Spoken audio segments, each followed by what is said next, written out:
Askerin yani din ehlinin üstünlüğüne sebep olan o binici kimdir? Gören padişah. Askerin yani din ehlinin üstünlüğüne sebep olan binici kimdir? Gören padişah. Şimdi bir asker düşün savaşta. Eski komutanlar, savaşı idare edecek olanlar savaş meydanının en yüksek yerine otağını kurarlar. Sebep, savaş meydanını görecek çünkü komplesini. Bu Orta Asya'dan itibaren Türklerin genel savaş stratejisidir. Savaşın komutanı, kumandanı veyahut da savaşı idare eden hakan, o otağını en yüksek yere kurar. En yüksek yere kuraraktan bütün savaş meydanını izler. Düşman saldırıları nereden geliyor? Ona göre sevk ve idare eder. O zaman gören padişah orduyu dizayn eder. Gören padişah. Eğer padişah görmüyorsa o zaman çok özür dilerim ama kör dövüşü olur. O zaman orduyu sevk ve idare edemez ve yenilir. Düşmanın nereden geldiğini bilmezse, düşmanın nasıl bir tezgah kurduğunu, nasıl bir oyun içerisinde olduğunu görmezse o padişahın mağlubiyeti mutlaktır. O askerin mağlubiyeti mutlaktır. Öyle olunca yani din ehlinin, burada din ehli o zaman biz kendimizce onu yorumlayacağız. Sufiler. Yani sufilerin başarısı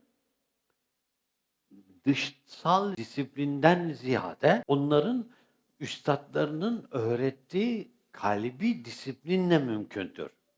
O yüzden o hem dış disiplinini hem kalp disiplinini o kimse sağlamalı ki sağlayınca da o muharebeden galip çıkmalı. Kime karşı muharebe? İçeride nefis ve şeytana karşı, dışarıda kâfirlere, münafıklara karşı. Bu muharebe savaş meydanında sufi, savaş meydanındaysa o gören padişaha intisap edecek. Onun emirlerini yerine getirecek.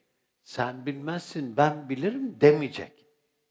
O bu manada itaat edecek.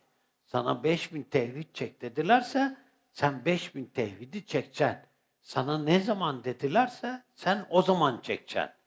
Sana sen bu dersi çekeceksin dedilerse sen o dersi çekeceksin. Kendi kafana uymayacaksın. Kendi aklına uymayacaksın. Çünkü hakikati gören sana bir manevi göz lazım. O hakikati gören manevi gözü buldun, ona itaat lazım. Ona teslimiyet lazım. Yok, sen hem manevi gözü buldun ama itaat etmiyorsan o zaman yine sen yenilmeye mahkumsun. O zaman sen yenilmemen için muhakkak o manevi göze intisap edeceksin ve o manevi göze intisap edeceksin ki sen de bir manevi asker olasın. Yok, sen o manevi göze intisap etmiyorsan sen görüntüde ordudasın, evet, ama sen iyi bir asker değilsin. Sen disiplinsiz bir askersin. Sen serkeş bir askersin. Ne olacak? Seni muhakkak disipline edilmen lazım. Muhakkak terbiye edilmen lazım.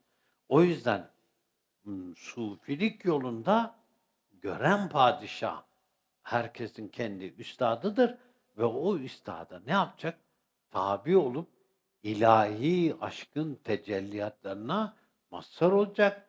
O ilahi yolda yürüyecek, koşacak, orada terbiye olacak. Allah bizi onlardan eylesin.